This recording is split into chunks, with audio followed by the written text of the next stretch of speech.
الصبح بدا من طلعته. ہم مدینے کی گلی میں پھر دوبارہ چلتے ہیں. حضرت عمر رضی اللہ تعالیٰ عنہ کا دربار لگا ہے. ایک شخص کو پکڑ کر لوگ لے آتے ہیں کہ اس شخص نے ہمارے باپ کو قتل کر دیا. حضرت عمر رضی اللہ تعالیٰ عنہ نے پوچھا کیا ماجرا ہے بھائی؟ اس نے کہا جی واقعی میں ان کے باپ کا قاتل ہوں، لیکن میں نے قصداً قتل نہیں کیا. ہوا یہ کہ میں ایک مسافر ہوں، جا رہا تھا، راستے کے اندر سبز چراگاہ تھی، میرا اونٹ بھوکا تھا، اس چراگاہ میں داخل ہو گیا. اس کے بوڑھے باپ نے پتھر اٹھایا اور میرے اونٹ کو مارا، اس کی آنکھ نکل گئی. مجھے بڑا غصہ آیا، میں نے وہی پتھر اٹھا کر اس کے باپ کو دے مارا، لیکن وہ ایسے ٹکانے پہ لگا کہ اس کا باپ فوراً فوت ہو گیا. میرا قصد اور ارادہ نہیں تھا، لیکن بہرحال میں اس بات کا اقراری ہوں کہ میں نے اس کے باپ کو قتل کر دیا ہے. آپ جو حکم سنائیں میں اس کو قبول کروں گا، لیکن میں ایک مہلت مانگتا ہوں کہ میرے دوست، میرے بھائی کی کوئی رقم میرے ذمے ہے، میرے پاس اس نے امانت رکھی ہوئی ہے اور وہ مجھے پتا ہے کہ میں نے کہاں چھپا کے رکھی ہوئی ہے. اگر آپ فیصلہ کر دیتے اور میری گردن کاٹ دی جاتی ہے تو وہ امانت جو میں نے رکھی ہوئی ہے سنبھال کر کے میرے علاوہ کوئی جانتا بھی نہیں ہے، تو وہ اس تک کون پہنچائے گا؟ اگر آپ مجھے 3 دن کی مہلت دے دیں تو میں جا کر کے اس کی امانت اس کو واپس کر کے پھر واپس آؤں گا. پھر یہ پھندا پھانسی کا میں اپنے گلے میں ڈلوانے کے لیے تیار ہوں. حضرت عمر رضی اللہ تعالیٰ عنہ نے فرمایا کہ کوئی شخص تیری ضمانت دے دے تو ہم تجھے چھٹی دینے کے لیے تیار ہیں. اس نے دائیں بائیں دیکھا، پورے مدینے میں اس کا کوئی شناسہ ہی نہیں تھا، واقف ہی نہیں تھا، ایک اجنبی شخص تھا. حضرت ابو ذر غفاری کھڑے ہو گئے، کہا حضرت عمر میں اس کی ضمانت دیتا ہوں. ضمانت دے دی گئی، وہ چلا گیا. تیسرے دن وعدے کا جو وقت تھا، لوگ جمع ہو گئے، دربار لگ گئے. ابھی تک آنے والا نہیں آیا. لوگوں نے کہا ابو ذر تو نے غلطی کی ہے، ایک اجنبی کی ضمانت دی اور ابھی تک وہ نہیں آیا. اور میاں صاحب فرماتے ہیں ایک بار جو پھائیں اڑ جاندے اور پھر کدی نہ پھنس دینے. ظاہر ہے وہ چلا گیا، واپس تو نہیں پلٹ کے آئے گا، اسے پتا ہے کہ آگے سیدھی سیدھی میری موت ہے. تو تم نے یہ کیا غلطی کی؟ خیر آپ نے فرمایا کہ اگر وہ نہ آیا تو یہ پھانسی کا پھندا میرے گلے میں ڈال لینا، لیکن بہرحال میں نے اس کی ضمانت دی. کچھ عرصہ بیتا کہ دور سے گرد و غبار اڑتا ہوا دکھائی دیا. جب صورت واضح ہوئی تو وہی شخص تھا. حضرت عمر فاروق رضی اللہ تعالیٰ عنہ کے دربار میں کھڑا ہو کہنے لگا حضرت کسی وجہ سے تاخیر سے پہنچا ہوں، معذرت چاہتا ہوں، اب جو حکم ہے پورا کیجیے. حضرت عمر رضی اللہ تعالیٰ عنہ اس کے پھانسی کے احکامات جاری کر چکے تھے. آپ نے فرمایا کہ ابو ذر یہ بتا کہ تو نے اس کی ضمانت کیسے دی جب تو اسے جانتا نہیں تھا؟ تو سن حضرت ابو ذر غفاری نے کیا کہا. کہا ایک اجنبی میرے محمد کے مدینے میں پناہ مانگ رہا تھا اور اس نے چاروں سمت دیکھا اور کوئی شخص نہیں تھا جو اس کو امان دیتا اور اس کی ضمانت دیتا. تو میں نے اس لیے ضمانت دے دی کہ نہ بھی آیا تو اپنی جان چلی جائے گی. کل کو یہ تو نہیں کہے گا کہ محمد کے مدینے میں کسی نے ضمانت مانگی تھی، پورے شہر میں کوئی ضمانت دینے والا نہیں تھا. اس کو کہا کہ انہوں نے تو ضمانت دے دی، میاں اب تو بتا کہ تو چلا گیا تھا، تجھے جانتا کوئی نہیں تھا، نہ پلٹ کے آتا تو تجھے کوئی پوچھنے والا نہیں تھا، تو تو نے یہ دوبارہ موت کے منہ میں کیوں اپنا سر رکھا ہے؟ تو اس نے کہا کہ میں نے کہا کہ ایک اجنبی کی ضمانت ایسے شخص نے دی ہے جو مجھے جانتا بھی نہیں ہے، اور اگر میں نہ گیا تو لوگ قیامت تک اجنبیوں پر بھروسہ نہیں کریں گے کہ اجنبی یوں سلوک کیا کرتے ہیں. تو حضرت عمر رضی اللہ تعالیٰ عنہ اس کے پھانسی کے احکام جاری کیے. تو جن کے باپ کو قتل کیا تھا وہ بیٹے کھڑے ہو گئے، کہنے لگے تاریخ کی کالک ہم اپنے منہ پہ ملیں گے، ہم بھی اپنے باپ کے قاتل کو معاف کر دیتے ہیں. یہ ہماری تاریخ ہے، یہ ہماری کہانی ہے. لیکن آج ہم کس جگہ پہ کھڑے ہیں اور کیا ہماری صورتحال ہے؟ نہ ہمارا کردار رہا اور نہ ہمارا کوئی تشخص رہا. آج ہم نے اپنا تشخص بھی مٹا کے رکھ دیا. ایک عورت ہے مسجد نبوی میں نماز پڑھنے جاتی ہے. یہ حضرت عمر کے دور خلافت کی کہانی ہے. تو ایک نوجوان راستہ روک کے کھڑا ہو جاتا ہے۔ ایک دن اس عورت نے رک کر کے کہا کہ میں کتنے دنوں سے دیکھ رہی ہوں کہ تم میرے راستے میں مزاحم ہوتے ہو، کیا ماجرا ہے؟ اس نے کھل کے بات کی کہ میں تیرا چاہنے والا ہوں اور تجھے حاصل کرنا میری زندگی کی معراج ہے، اور تیرے لیے آسمان سے تارے بھی توڑنے پڑے تو گریز نہیں کروں گا۔ اس نے کہا اچھا، میری ایک شرط ہے۔ اس نے کہا بتاؤ، جلدی بتاؤ، لب کھولو، میں ابھی پوری کر دوں گا۔ کہا نہیں، چھوٹی سی بات ہے، 40 دن تک حضرت عمر کے پیچھے نمازیں پڑھ لو، اس کے بعد 40ویں دن کی آخری نماز کے بعد اسی وقت میں تمہارا انتظار کروں گی، پھر جدھر کہو گے چل پڑیں گے۔ کہا ٹھیک، یہ کون سی مشکل بات ہوئی 40 دن نمازیں پڑھنے سے؟ اگر تو مل جائے تو میرے لیے کون سا یہ مشکل معاملہ ہے۔ 40 دن حضرت عمر کے پیچھے نمازیں چلتی رہی، دل کی دنیا تبدیل ہوتی رہی۔ 40ویں دن کی آخری نماز کے بعد جب وہ نوجوان واپس پلٹنے لگا تو وہ لڑکی حسب وعدہ وہاں کھڑی تھی، لیکن اس نے دیکھا نہیں یہ نظر جھکا کے گزر رہا ہے۔ اس نے کہا جانے والے توجہ کر، میں تیرے لیے کھڑی ہوں۔ کہا خیر سے کھڑی رہو۔ عمر نے دل کا تعلق رب سے جوڑ دیا۔ اگر میرے پیچھے ایک بندہ 40 سال نماز پڑھتا رہے اور اس میں تبدیلی پیدا نہ ہو تو پھر مجھے شرم آنی چاہیے کہ نہیں آنی چاہیے؟ یار یہ تو میں ایک امام کی بات سنائی ہے، آؤ تمہیں دلی کے ایک مانگت کی کہانی سناؤں۔ دلی کی جامعہ مسجد کی سیڑھیوں پہ ایک مانگنے والا بیٹھا ہوا ہے۔ ایک بہت بڑا انگریز افسر مسجد کی وزٹ کے لیے آیا، اس نے ہاتھ پھیلا دیا، اس نے اپنی جیب سے پرس نکال کر کے چند روپے اس کی جیب میں رکھے، دوبارہ جب پرس ڈالنے لگا تو پرس گر گیا۔ اس مانگنے والے نے وہ پرس اٹھا کے سنبھال لیا۔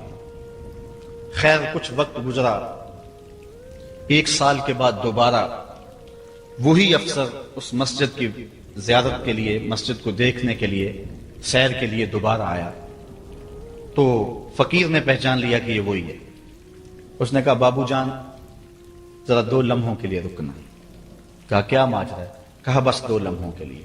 دوڑ کے گیا، اپنی کٹیا سے وہ پرس نکال کے لے آیا اور اس کے ہاتھ میں کہا کہ پچھلے سال آپ آئے تھے، آپ کا یہ پرس گر گیا تھا آپ کی جیب سے، میں ڈھونڈتا رہا لیکن آپ نہیں مل پائے، میں نے سنبھال کے رکھا تھا کہ شاید دوبارہ کبھی ملیں تو میں ان کو دے دوں گا۔ اس کی آنکھیں پھٹی کی پھٹی رہ گئی۔ اس نے کہا جو ٹگا ٹگا مانگ رہا ہے، اتنا قیمتی پرس اور اس میں اتنی رقم، وہ آسودہ زندگی گزار سکتا تھا، تو یہ پرس واپس کیوں کر رہا ہے؟ اس نے کہا مانگنے کی بات اور ہے لیکن یہاں ماجرا اور ہے۔ اس نے کہا کیا ماجرا ہے؟ اس نے کہا کہ اگر تیرا پرس میں سنبھال لیتا، رکھ لیتا، کام آ جاتا، 4 دن کی زندگی عیش سے گزر جاتی، لیکن مسئلہ یہ نہیں ہے، مسئلہ یہ ہے تو عیسائی ہے اور میں حضور کا غلام ہوں۔ کل قیامت کے دن اگر تیرے نبی حضرت عیسیٰ نے میرے نبی کے سامنے شکایت لگا دی کہ آپ کے امتی نے میرے امتی کا پرس چرایا تھا، تو پھر میرے نبی کو تیرے نبی کے سامنے شرمندگی اٹھانی پڑے گی۔ تو میں مانگت ضرور ہوں، بے غیرت نہیں ہوں کہ اپنے نبی کو تیرے نبی کے سامنے شرمندہ کروں۔ یہ تو مانگتوں کی کہانی ہے، آج تو بادشاہ لوٹ رہے ہیں، آج تو پیٹ بھاری نہیں رہے ہیں اور ہم کہتے ہیں ٹکڑے ٹکڑے کر دیں گے، یہ زبانی دعوے ہیں، جمع خرچ ہیں۔ ایسا نہیں ہوگا، آؤ اپنے اندر تبدیلی پیدا کریں۔ ہم اپنی ماضی کی تاریخ پڑھتے ہیں تو حیرت زدہ ہو جاتے ہیں، لوگوں میں کتنی اخلاقی بلندی تھی، آج ہمارے اخلاق لٹ گئے ہیں، آج ہمارا کردار نہیں رہا، اپنے طرز زندگی بھی بدل دی، نہ ہماری باطن کی وہ روشنی رہی، نہ ظاہری وہ صورتیں رہی کہ ہم پہچانے جائیں کہ حضور کے غلام ہیں، بلکہ آج بھانت بھانت کی بولیاں بول رہے ہیں۔ اقبال نے کیا کہا تھا؟ اپنی ملت پر قیاس اقوام مغرب سے نہ کر، خاص ہے ترکیب میں تجھے قوم رسول ہاشمی۔ بلکہ آج فیشن کے طور پہ یہ کہا جاتا ہے جی آج کل دین پہ چلنا بڑا مشکل ہے، یہ آپ بھی سنتے ہوں گے، لوگ کہتے ہیں جی آج کل دین پہ چلنا بڑا مشکل ہے۔ یہ کون کہہ رہا ہے؟ جو مسجد میں آتا ہے تو موسم کے مطابق گرم اور سرد پانی دستیاب ہے، اس کے لیے ماحول ہے، اس کے لیے خوبصورت قالین بچھے ہوئے ہیں، مخملی مصلے رکھے ہوئے ہیں، جو نرم اور گداز مصلوں پہ پیشانی رکھ کر کے سجدہ کرتا ہے، وہ بطور فیشن کہہ رہا ہے جی آج کل دین پہ چلنا بڑا مشکل ہے۔ میں اس کے جواب میں کہا کرتا ہوں میاں تیرے لیے مشکل ہے یا کربلا والے حسین کے لیے مشکل تھا؟ انہوں نے تو نہیں کہا کہ دین پہ چلنا مشکل ہے، تیرے لیے مشکل ہے دین پہ چلنا، یہ حضرت بلال حبشی کے لیے مشکل تھا، جنہوں نے تپتی ہوئی ریت پہ سجدے کیے، گلے میں رسا ڈال کر کے گھسیٹا گیا، اور انہیں پاؤں میں زنجیریں ڈال کر کے مکے میں کھینچا گیا، ہاتھوں اور پاؤں میں میخیں ٹھونک دی گئی، چکی پسرائی گئی، لیکن بلال ہیں کہ آگے مسکرا رہے ہیں۔ کسی نے گزرتے ہوئے کہا بلال عجیب تماشا ہے، عجیب کہانی ہے کہ وہ تمہیں مار رہے ہیں اور تم آگے سے مسکرا رہے ہو۔ تو سنو حضرت بلال نے کیا جواب دیا۔ حضرت بلال فرمانے لگے میاں تم جاؤ نا بازار میں مٹی کا برتن بھی خریدنے، تو اس کو بھی ٹھونک بجا کے دیکھتے ہو کہیں کچا تو نہیں ہے، اس کی آواز تو خراب نہیں ہے۔ کہا تم تو مٹی کا پیالہ بھی خریدو تو ٹھونک بجا کے دیکھتے ہو کہیں کچا تو نہیں ہے، میرا مالک مجھے خرید رہا ہے، دیکھ رہا ہے بلال کہیں کچا تو نہیں ہے۔ میں کہتا ہوں مالک کھال ادڑ بھی جائے گی، حق حق کی آوازیں ختم نہیں ہوں گی۔ زخم پہ زخم کھا کے جی خون جگر کے گھونٹ پی، آہ نہ کر لبوں کو سی، یہ عشق ہے دل لگی نہیں۔ تو یہ ایک دین گریزی ہے، یہ عمل گریزی ہے۔ جی آج کل بڑا مشکل ہے، پہلی بات ہے مشکل ہو بھی تو ہمارے پاس کوئی دوسرا آپشن موجود نہیں ہے۔ ہم ان لوگوں کی کہانیاں بھول سکتے ہیں کہ جنہوں نے اس دین کے راستے کے اندر دکھ بھی سہے، ان کو ٹکڑے بھی کر دیا گیا، ان کو 2 اونٹوں کی پچھلی ٹانگوں سے باندھ کر کے 2 ٹکڑوں میں بانٹ بھی دیا گیا، لوہے کی کنگھیوں سے بدن چھیدے بھی گئے، ہڈیاں توڑی بھی گئیں، آگ میں ڈالا بھی گیا، جلتے اور کھولتے تیل میں پھینکا گیا، لیکن انہوں نے رب کا نام نہیں چھوڑا، رسول کا نعرہ نہیں چھوڑا۔ اور آج ہم کہتے ہیں جی بڑا مشکل ہے آج کل دین پہ چلنا، اور یہ مولویوں نے مشکل بنائی ہوئی ہے، یار دین اتنا بھی مشکل نہیں ہے، یہ کوئی بات نہیں ہے۔ ہم سر سے لے کر پاؤں تک اسلام میں داخل ہوں، یہ ہمارے رب کا ہم سے یہ تقاضا ہے، یا ایھا الذین آمنوا ادخلوا فی السلم کافہ، اے ایمان والو دین میں پورے داخل ہو جا، پورے داخل ہو جا۔ تمہاری وضاحت، انداز زندگی، طرز معاشرت یہ بتائے کہ تم حضور کے غلام۔ جو غیروں کے طرز زندگی کو اپنا رہا ہے اور ان کو جو ہے وہ پسند کر رہا ہے، وہ سوچے اپنے اندر اترے اور مت کسی کے دھوکے میں رہے۔ میں کہتا ہوں آج اگر کوئی یہ میٹرک پڑھے لڑکے بھی یہ سکول کھول لیتے ہیں گلی میں محلے میں، 200 بچے لے کر کے بیٹھ جاتے ہیں اور ان کو بھی ایک باقاعدہ یونیفارم دیتے ہیں، اس طرح کی ٹائی ہوگی، اس طرح کی شرٹ ہوگی، اس طرح کے بوٹ ہوں گے، گرمیوں میں اس طرح کا لباس ہوگا، سردیوں میں اس طرح کا لباس ہوگا۔ کبھی کسی نے نہیں کہا کہ یہ کیا قدغن لگاتے ہو، جس طرح کا بچہ لباس پہننا چاہے اس کو آزادی ہونی چاہیے، یہ کیا تم نے ایک خاص لباس متعین کر دی ہے؟ کہتے ہیں جی ان کا نظام ہے نا، ایک سکول ہے اور یونیفارم ہے اس کا۔ یار ایک پرائمری سکول کا بھی یونیفارم ہوتا ہے، تو کیا محمد عربی کے دین کا کوئی یونیفارم نہیں ہے؟ حضور علیہ الصلوۃ والسلام کی زندگی، حضور علیہ الصلوۃ والسلام کے شب و روز اور حضور علیہ الصلوۃ والسلام کا انداز معاشرت، حضور کی وضاحت، حضور کا لباس، یہ اپناؤ اور یہی زندگی کا حسن ہے۔ اسلام کے حوالے سے معذرت خواہانہ رویہ ترک کر دینا چاہیے ہمیں۔ اور آج ہمارے جو ہے وہ محراب و منبر کے جو وارثین ہیں انہوں نے بھی مسالت کر لی ہوئی ہے، جو کوئی بات نہیں ہے۔ اسلام صرف زبان سے اسلام کہہ دینے کا نام نہیں ہے۔ چمی گوہم مسلمانم بلرزم کہ دانم مشکلاتے لا الہ۔ جب میں کہتا ہوں میں مسلمان ہوں تو کانپ جاتا ہوں، اس لیے کہ لا الہ الا اللہ کے تقاضوں کو سمجھتا ہوں۔ جب بیعت عقبہ ثانیہ ہوئی ہے تو حضرت اسد بن زرارہ کھڑے ہو گئے، جب صحابہ حضور سے بیعت کرنے لگے اور 70 تعداد تھی ان کی، تو حضرت اسد بن زرارہ خزرجی کھڑے ہو گئے اور ان کو کہا کہ اے انصار، ان سے بیعت کرنے سے قبل سوچ لو، یوں ہی بے توجہی میں ہاتھ نہ بڑھا دینا، بے خبری میں یوں ہی ایسے ہی ہاتھ نہ بڑھا دینا، پہلے سوچ لو۔ بیعت کرنے کا مقصد یہ ہے تمہیں جو ہے وہ وقت کے جبر کے ساتھ پورے عرب کے ساتھ ٹکر لینا ہوگی، جو بھی کفر کے نظام کا حصہ ہے تم اس کے ساتھ ٹکراؤ کرنا ہوگا، اور حتیٰ کہ تمہاری کھال بھی ادھیڑ دی جائے گی، سخت تلواروں سے تمہارے کلیجے چبائے جائیں گے۔ اگر تم اس کے لیے تیار ہو تو پھر آؤ بیعت کرو۔ یہ نہیں ہے کہ بس تم کہہ لو کہ ہم مسلمان اور بس کافی ہے، نہیں۔ چمی گوئے مسلمانم بلرزم کہ دانم مشکلاتے لا الہ۔ آج ہمیں اس سمت بھی آنے کی ضرورت ہے، اس انداز سے دیکھنے کی ضرورت ہے کہ ہم سر سے لے کر پاؤں تک اسلام کے سانچے میں آئے۔ ہمارے اصلاح کے حوالے سے ایک اہم پوائنٹ جس پر میں آپ کی توجہ دلانا چاہتا ہوں وہ یہ ہے کہ فرائض و واجبات کو ترجیحی بنیادوں پہ رکھیں۔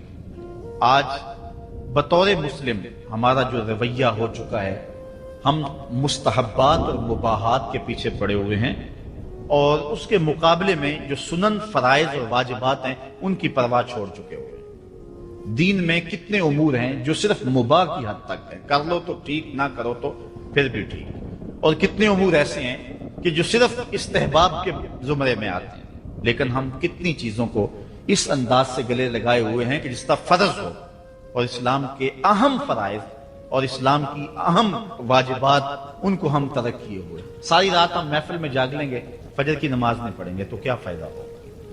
ہم حضور علیہ الصلوۃ والسلام کے میلاد پہ جھنڈیاں بھی لگا لیں گے, سب کچھ کر لیں گے, لیکن حضور علیہ الصلوۃ والسلام کی سنت سیرت کو ترک کر دیں گے. تو بتاؤ کہ اس سے کیا حضور کی رضا میں حاصل ہو جائے گی؟ ہاں, اگر فرائض کی ادائیگی کے بعد ان کاموں کو کرو تو یہ تمہارے لیے بہتری کا سامان ہے. آؤ اس پر ایک دو روایات آپ کے سامنے رکھوں. ایک طرف حضور علیہ الصلوۃ والسلام سے محض محبت کا دعویٰ ہے, اور ایک حضور علیہ الصلوۃ والسلام کے دیے ہوئے دین کو اور حضور علیہ الصلوۃ والسلام کے پیغام کو اپنانا ہے. بلکہ ایک طرف اپنی طرف سے اظہار محبت اور وہ سچائی ہو, اور دوسری طرف حضور کا حکم ہو تو حکم ترجیح پا جائے گا. حضرت عبداللہ ابن رواحہ رضی اللہ تعالی عنہ, یہ حضور علیہ الصلوۃ والسلام کے درباری شاعر ہیں. ویسے تو 34 سے 35 لوگ حضور علیہ الصلوۃ والسلام کی باقاعدہ نعت خوانی کرتے تھے. ویسے تو ہر صحابہ حضور کا نعت خواں تھا, لیکن یہ باقاعدہ حضور کی ثنا کیا کرتے تھے. لیکن 3 اصحاب جو ہیں یہ خاص طور پہ حضور علیہ الصلوۃ والسلام کے درباری نعت خواں کہلاتے ہیں. حضرت کعب بن زہیر, حضرت حسان بن ثابت اور حضرت عبداللہ ابن رواحہ رضی اللہ تعالی عنہ. حضرت عبداللہ ابن رواحہ کو حضور نے حکم دیا کہ صبح فجر کی نماز کے بعد ہی تم لوگوں کو لے کر کے فلاں جنگ کے لیے نکل جانا. اب یہ بات سمجھ میں یہاں آ رہی ہے کہ حضور علیہ الصلوۃ والسلام کے نعت خواں صرف نعت خواں ہی نہیں تھے, وہ مجاہد بھی تھے. وہ تلوار بھی اٹھاتے تھے, وہ جنگیں بھی کیا کرتے تھے. اور حضرت عبداللہ ابن رواحہ جن کا یہ میں تذکرہ کر رہا ہوں, یہ جنگ موتا کے اندر ان کی شہادت ہوئی ہے. یعنی یہ نہیں ہے کہ صرف زبانی دعویٰ اور جو ہے وہ عمل نہیں ہے. حضور علیہ الصلوۃ والسلام کی حرمت پہ حملہ ہو اور میدان کے اندر کوئی شخص نہ آئے اور اسٹیج کے اوپر جتنے مرضی دعوے کرتا رہے, اس کے دعوے قبول نہیں ہوں گے. تو اب حضرت عبداللہ ابن رواحہ رضی اللہ تعالیٰ عنہ کا عمل دیکھیے, نعت خواں بھی ہیں اور مجاہد بھی ہیں دین. حضور نے فرمایا عبداللہ ابن رواحہ ان لوگوں کو لے کر صبح چلے جانا. حضرت عبداللہ ابن رواحہ کے پاس تیز رفتار گھوڑا تھا. آپ نے سب لوگوں کو صبح رخصت کر دیا, لیکن خود رک گئے اس لیے کہ دن تھا جمعے کا. سوچا کہ دوبارہ پتہ نہیں حضور سے ملاقات ہو نہ ہو, جنگ پہ جا رہے ہیں, حالات کیا ہوں, اس لیے میں بعد میں تیز رفتار گھوڑے سے ان لوگوں کے ساتھ مل جاؤں گا, رک جاتا ہوں تھوڑی دیر, حضور کے پیچھے جمعہ المبارک کی نماز ادا کر لیتا ہوں, یہ اعزاز بھی مل جائے اور وہ حکم تھا وہ بھی پورا ہو جائے. تو حضرت عبداللہ ابن رواحہ رضی اللہ تعالی عنہ نے نماز جمعہ ادا کی.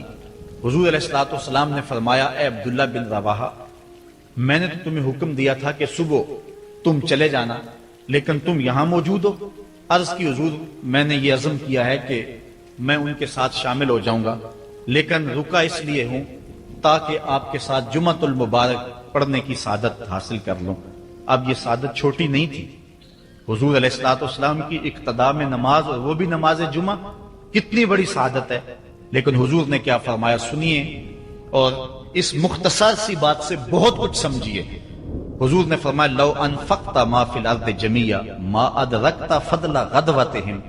اے ابن رواحہ, اگر تو ساتھ اس کے ضمن میں اگر جو ہے وہ محبت کے مظاہر بھی سامنے آ جائیں تو اس میں کوئی قباحت نہیں ہے. اور اس پر روایت حضرت عبداللہ بن قراد رضی اللہ تعالی عنہ سے, اور یہ صحیح بخاری میں موجود ہے, کہ آقا کریم علیہ السلام نے وضو فرمایا, اور وضو کا پانی زمین پر صحابہ گرنے نہیں دیتے, اپنے منہ پہ اور اپنے چہروں پہ مل لیتے ہیں. تو آقا کریم علیہ السلام نے فرمایا, ما یحملکم علی ھذا, صحابہ تمہیں اس بات پر کس شے نے ابھارا ہے, میرے وضو کے پانی کو جو تم زمین پر نہیں گرنے دیتے, تو اس کا سبب کیا ہے؟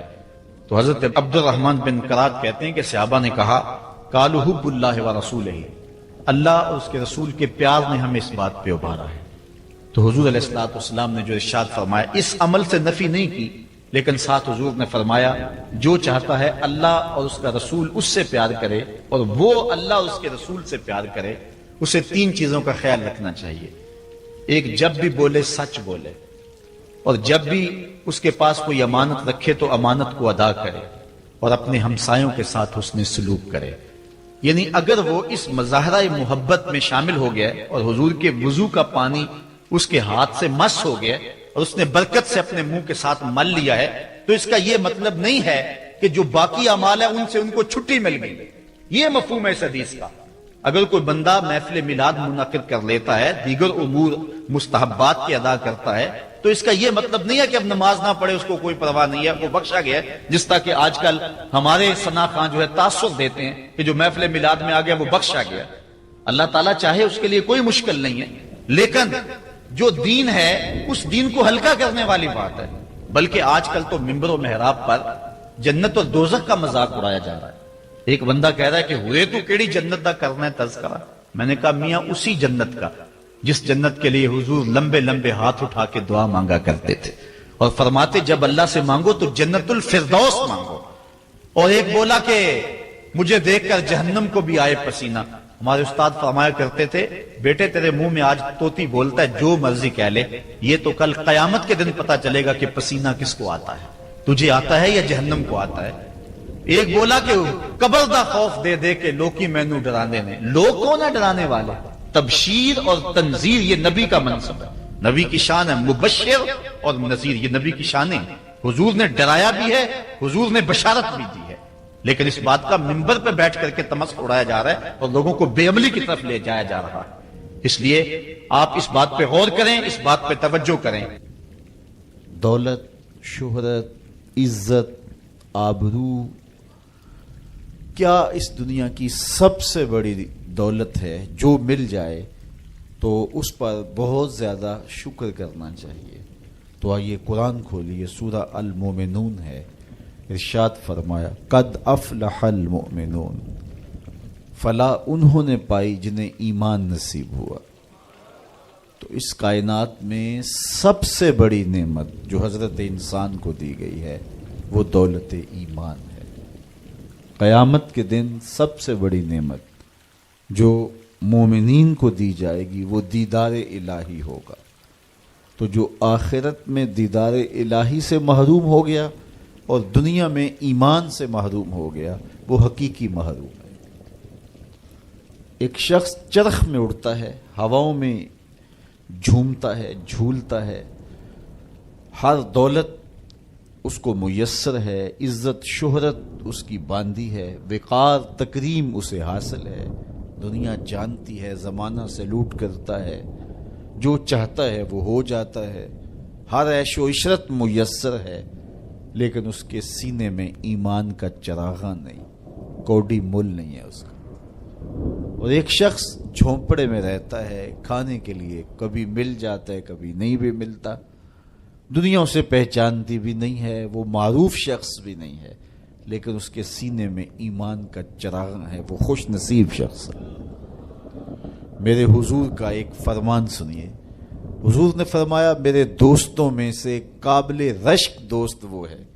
حضور نے فرمایا میرے دوستوں میں سے، جس کو حضور دوست کہیں اس کی تو پھر قسمت پہ ناز کرنا چاہیے۔ کہا میرے دوستوں میں سے جو قابل رشک دوست ہے وہ ہے جس کا سامان دنیا تھوڑا ہے، نمازیں زیادہ ہیں۔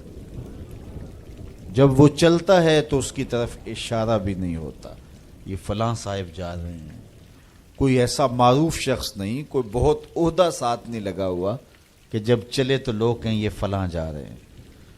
اللہ اکبر۔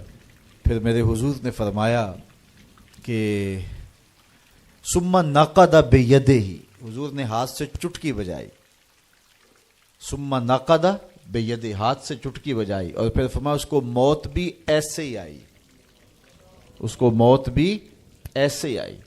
پھر فرمایا قلت بواکی ہے، اس کو رونے والے بھی تھوڑے ہی تھے، اس کو رونے والے بھی زیادہ نہیں تھے۔ قلت تراسہ، اس کی وراثت بھی بہت لمبی نہیں نکلی۔ فرمایا میرے دوستوں میں قابل رشک دوست دیکھنا ہے تو یہ اس کا جنازہ جا رہا۔ تو ہماری سب سے بڑی دولت ایمان کی دولت ہے، نمازوں کی دولت ہے، شرافت کی دولت ہے۔ یہ دولتیں ہمیں جمع کرنی چاہیے۔ سویر سے لے کر شام تک دونوں ہاتھوں سے ہم امیر بننے کی دوڑ میں لگے ہوئے ہیں، کوشش کر رہے ہیں دولت جمع ہو جائے، دونوں ہاتھوں سے اکٹھی کر رہے ہیں، امیر بن جائیں، دولت مند بن جائیں۔ خیال ہے کہ اگر دولت بہت ساری ہوگی تو سکون ملے گا، جب مل جاتی ہے دولت تو پھر سکون نہیں ملتا، کہتے کچھ اور حاصل ہو تو سکون ملے گا، ساری زندگی اس دوڑ میں گزر جاتی۔ جس طرح دنیا کی دولت جمع کرنے کے لیے دوڑ لگاتے ہو، شرافتیں جمع کرنے کے لیے دوڑ لگاؤ، نجابتیں حاصل کرنے کے لیے دوڑ لگاؤ، سجدوں کی کثرت حاصل کرنے کے لیے دوڑ لگاؤ، صالح اعمال جمع کرنے کے لیے دوڑ لگاؤ، خوش نصیبی ہے، ہاں اپنے بچوں کے لیے کاروبار بھی کرو، رزق بھی کماؤ، دولت ضرورت کی تمہیں ہونی چاہیے تمہارے پاس، لیکن فرض کرو اگر نہیں بھی ہے تو اتنی بھی ٹینشن لینے کی ضرورت نہیں ہے، جو میسر ہے اس پہ راضی رہو۔ نہیں 4 کنال کا بنگلہ تو 1 کنال کا گھر جو ہے وہ بھی سکون دیتا ہے، کنال کا گھر بھی نہیں ہے تو 5 مرلے کا کٹیا بھی تو چھت تو اپنی ہے نا، سکون دیتا ہے۔ چلو ایسا بھی نہیں ہے تو 1.5-2 مرلے میں بھی رہتے ہو تو وہاں بھی تو قرار ہے۔ اور سنو حضور کا ایک فرمان، سیدنا علی المرتضیٰ سے مروی ہے، میرے حضور نے فرمایا جو اللہ کے دیے گئے تھوڑے رزق پہ راضی ہو گیا، اللہ قیامت کے دن اس کے تھوڑے عملوں پہ راضی ہو جائے گا کہ میرے بندے تو بندہ ہو کے راضی ہے، میں تو پھر رب ہوں۔ تو یہ کتنا اچھا سودا ہے، اس پہ راضی ہو جانا۔ دکھوں کو ختم یہی چیز کرتی ہے، بندہ رب پہ راضی ہونا سیکھ لے تو جہاں بندہ ہوگا وہیں خوش ہوگا، اور راضی ہونا نہیں سیکھے گا تو کھرب پتی بھی ہوگا، نفس کی کمینگی ختم نہیں ہوگی۔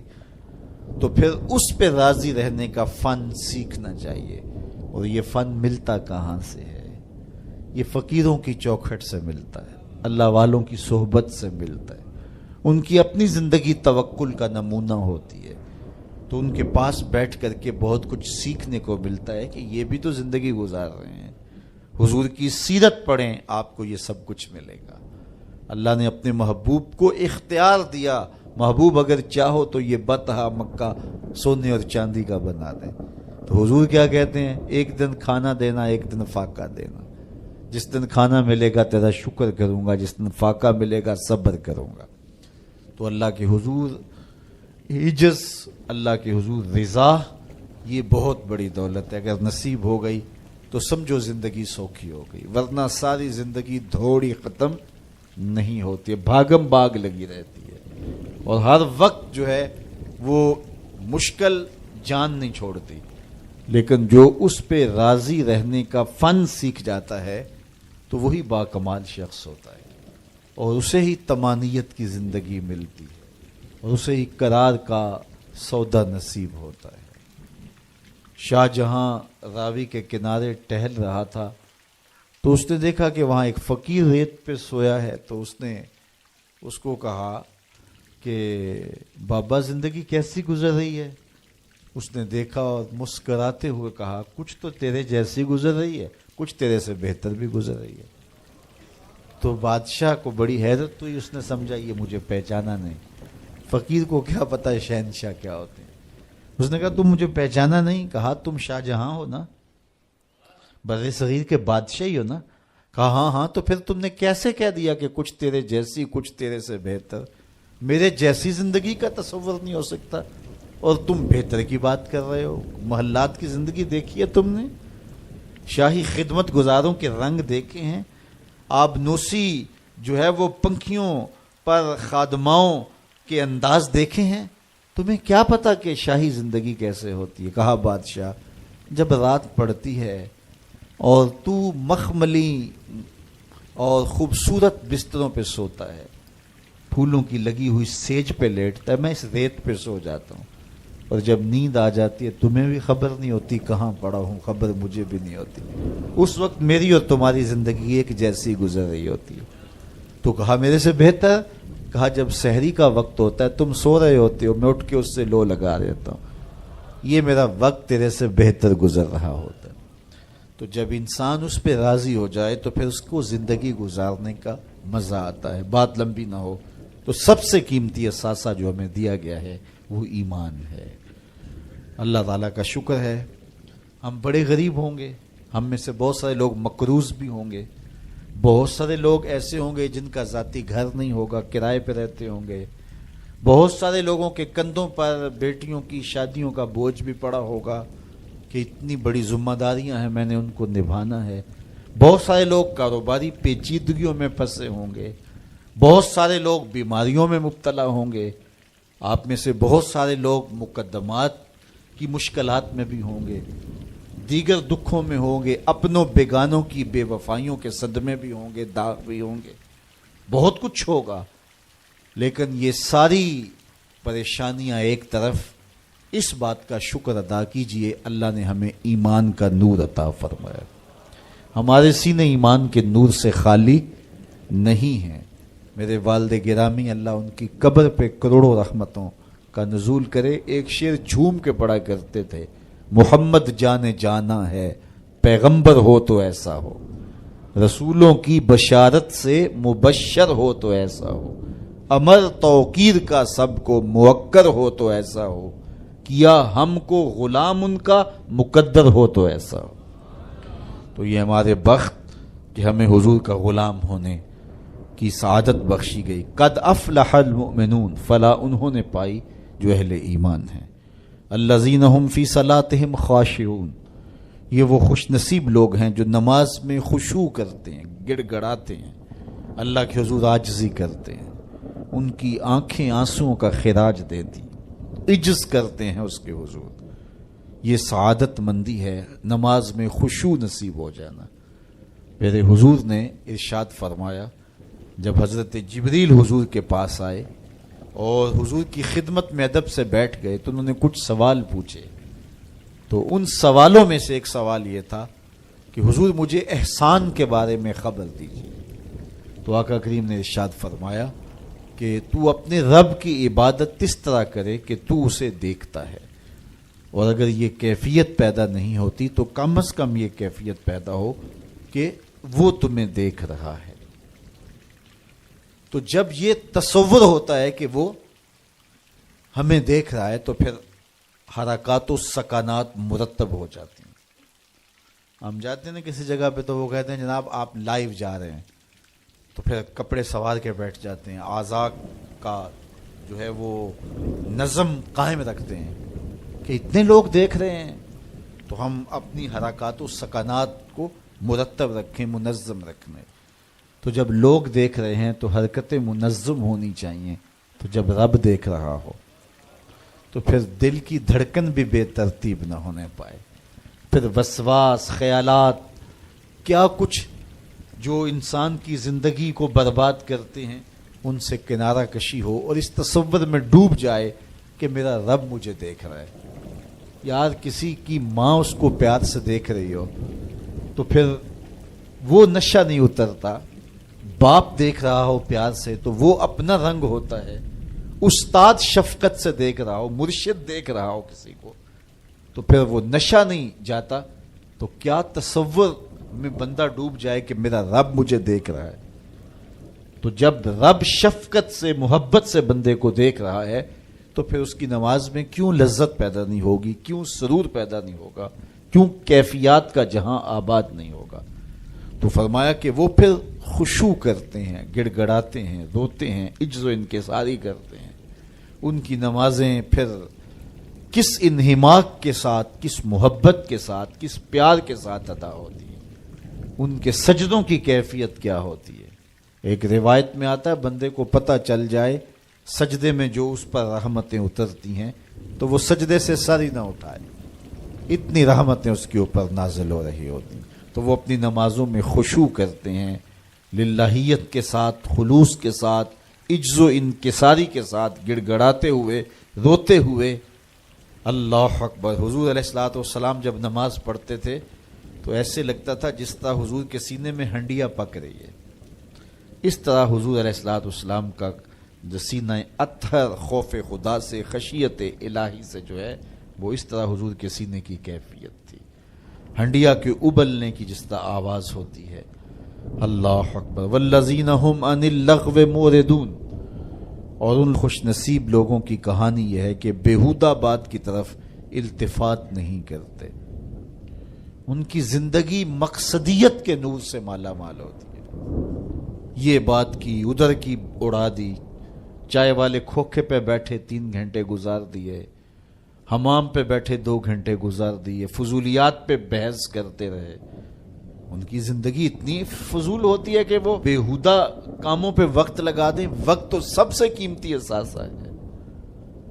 قیمتی اثاثہ، سب سے قیمتی کمائی. انسان یوں تو نہیں اڑاتا. تو سب سے قیمتی اثاثہ جو ہمیں دیا گیا وہ وقت. امام شافعی فرماتے ہیں میں نے فقیروں سے 2 باتیں ایسی سیکھی ہیں جنہوں نے مجھے بڑا نفع دیا ہے. چونکہ جو اہل اللہ کی باتیں ہوتی ہیں وہ باتوں کی امام ہوتی ہیں، چونکہ ان کے مشاہدات کا نچوڑ ہوتا ہے. حضرت امام احمد بن حنبل حضرت بشر حافی کے پیچھے دوڑتے تھے تو کسی نے ان کو کہا کہ آپ اتنے بڑے عالم ہیں تو اس فقیر سے کیا تلاش کرتے ہیں؟ تو امام احمد بن حنبل فرمانے لگے کہ احمد بن حنبل جس رب کو مانتا ہے بشر حافی اس رب کو جانتا بھی ہے.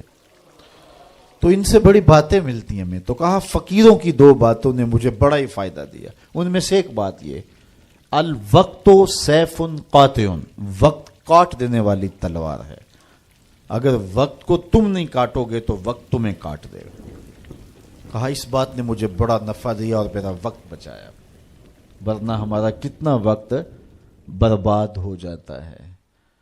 کس نے کتنے سکور کیے جی، کس نے کتنے جو ہے وہ آؤٹ کیے، اور کون کس میچ میں کتنے جو ہے اس نے سکور بنائے، اس پہ میں نے دیکھا 2-2 گھنٹے لوگ بات کر لیتے ہیں. اتنا وقت لوگوں کے پاس ہوتا ہے. مقصد کیا ہے اس کا، مدعا کیا ہے؟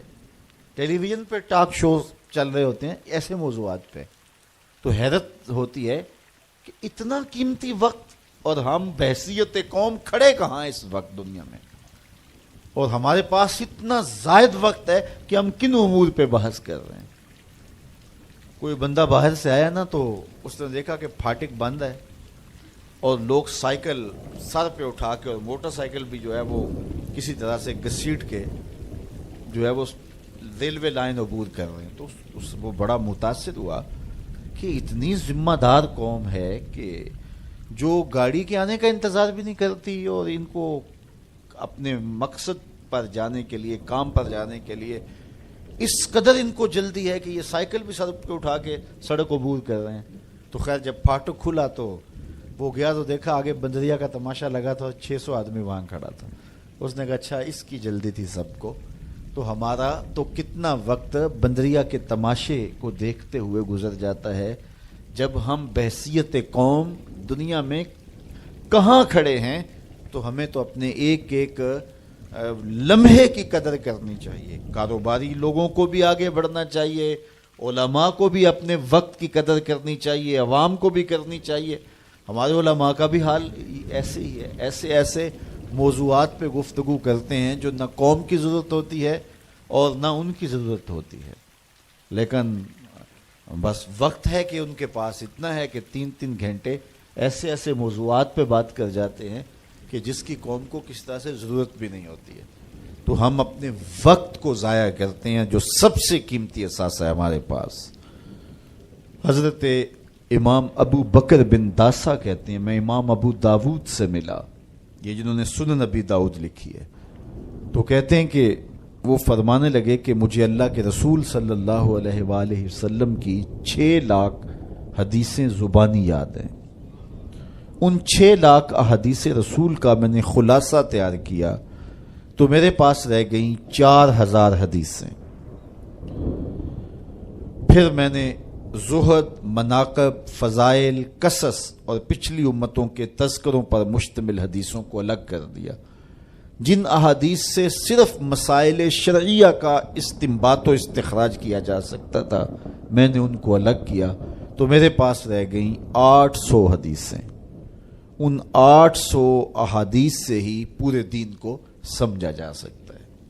جس طرح کہ قرآن مجید کی آیات میں سے 500 آیات ایسی ہیں جن سے احکام شرعیہ ثابت ہوتے ہیں.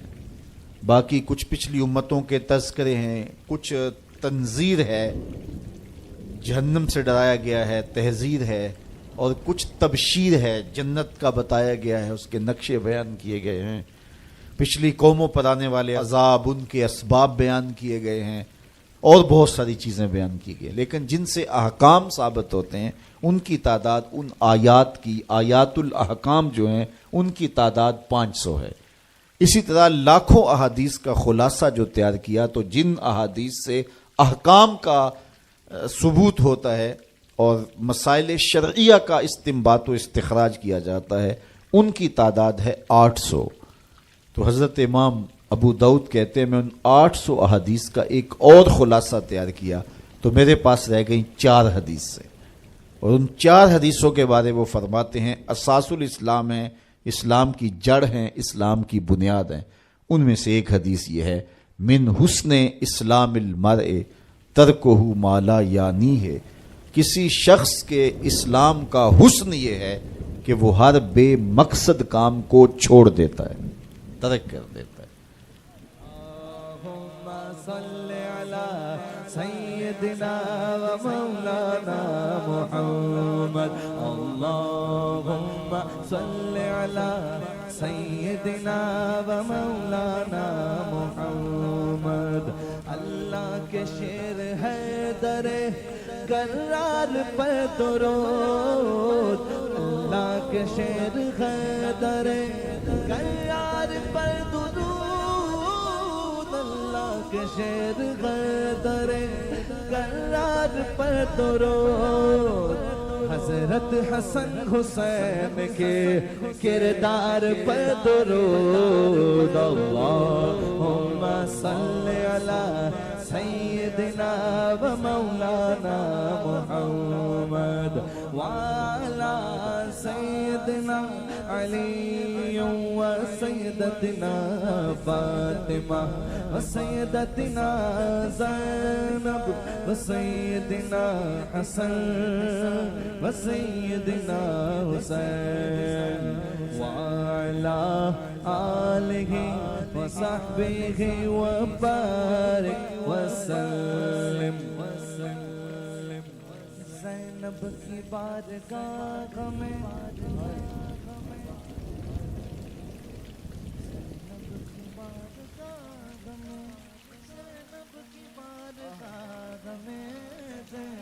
کی بارگاہ میں سلام نیاز ہے، زینب کی بارگاہ میں سلام نیاز ہے، جو مرتضیٰ کی لاڈلی زہرا کا ناز ہے۔